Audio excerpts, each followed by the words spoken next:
So I get DM'd this question 2 to 3 times a week. So I'm gonna answer it for you guys once and for all. How to study in America, we move. Although this video isn't sports specific, it is a very general guide and not a step-by-step instruction manual on how to study in America.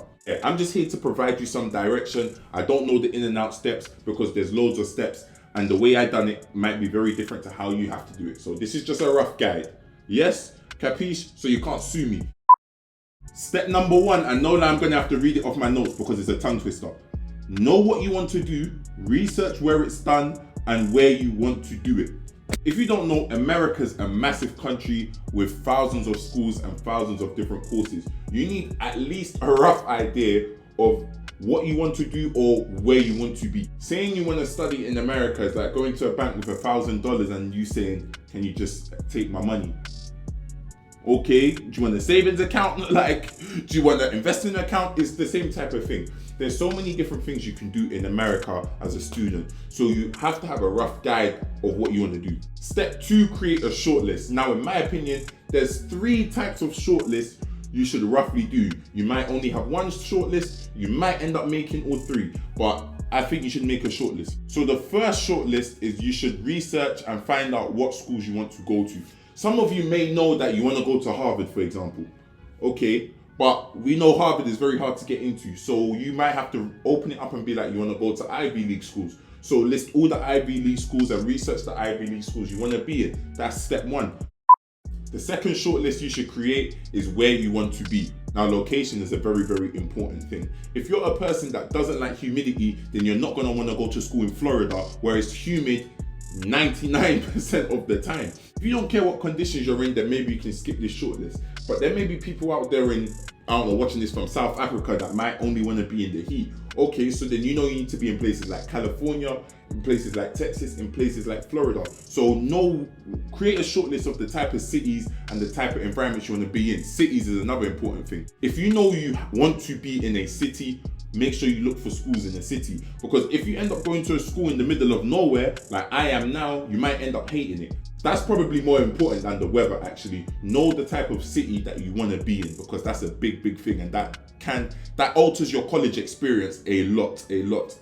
For the third shortlist, if you know what you want to study, make sure you find schools that offer what you want to study. Now, me personally, my freshman and sophomore year, I didn't know what I wanted to do. So this shortlist might have not been applicable to me. But if you're a person that you know you want to study marine biology, not every school has marine biology.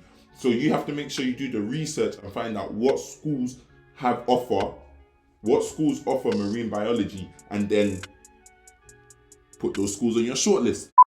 The third and final step is called get in touch. Pause. At this point, you should have a rough idea of the place you want to be in or the type of school you want to be in. So get in contact with people from those places.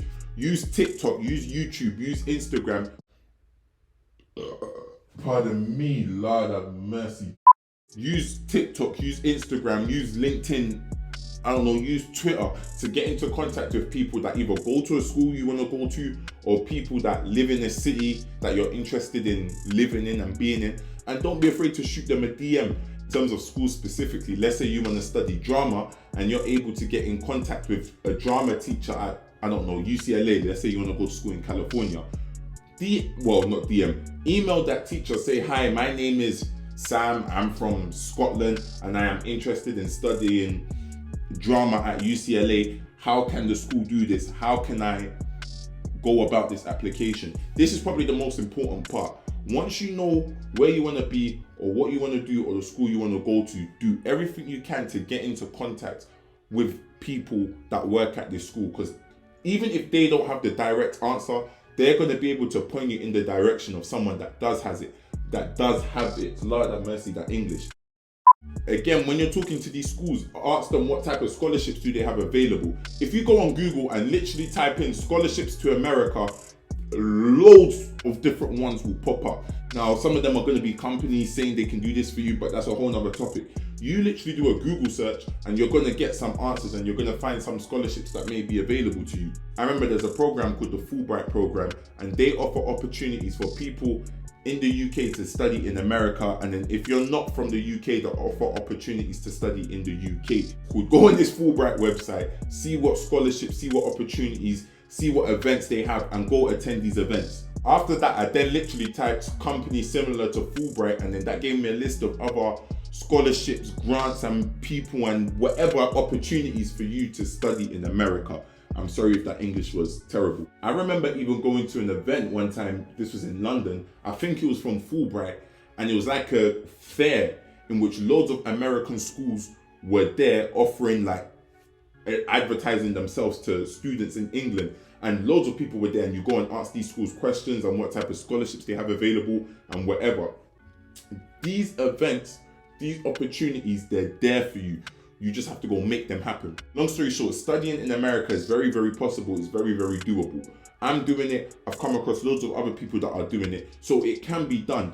The thing is, it does just take a lot of due diligence. It does take a lot of going out there. You cannot be lazy. It's not a process that you can cheat, because if you try to cheat this process, it's going to end up costing you a lot of time. And no, it's not even going to cost you a lot of time. It's going to cost you a lot of money. If you're serious about studying in America, it can be done. I've given you guys a very simple blueprint into how you can make it happen for yourself. You just have to make it happen for yourself. It's that simple, really and truly. So yeah, man, don't be afraid to DM me, at me, reply in my TikTok comments, all of that sort of stuff. Get into contact if you've got any more questions, and I'll see what I can do for you. I'll see what, if I got an answer, I'll got an answer. If I don't have an answer, such is life, innit? Man, it's very, very doable. It's very, very possible. I would recommend it to anyone. And that's that. Anyway, come on, man. Hackney on the map. We going global, baby. If we're not global already, you heard it here first. Kobicoker, peace, love, bird game. We out.